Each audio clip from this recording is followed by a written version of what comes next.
Maharashtra one विभागाच्या वतीने वृक्षारोपणाची मोहीम हाती घेण्यात आली असून चोपडा रेंज अंतर्गत चौगाव जवळ त्रिवेणी महादेव मंदिराच्या परिसरात जवळपास 25 हेक्टरमध्ये 40,000 वृक्ष लागवडीचं काम सध्या सुरू आहे।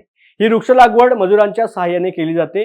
एका ट्रेंचरमध्ये 3 वृक्ष लावले जात असल्यामुळे चोपडा रेंजचे वनपरिक्षेत्र अधिकारी BK थोरात यांनी माहिती दिली आहे।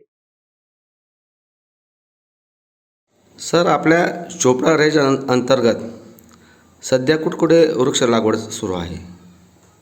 आपल्या चोपडा तालुक्या अंतर्गत म्हणजे चोपडा रेंजच्या अंतर्गत जवळपास कंपार्टमेंट नंबर 259 मध्ये त्रिवेणी गड आहे।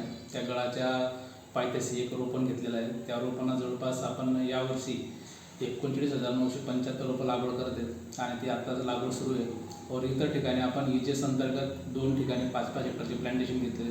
तिथेही आपण 5,555 प्रमाणे तेही जवळपास आपण 11,110 रोपं लावणार आहे। असं जवळपास आपण 51,085 रोपं यावर्षी आपल्या रेंजमार्फत चोपडा रेंजमार्फत आपण लागवड होणार आहे।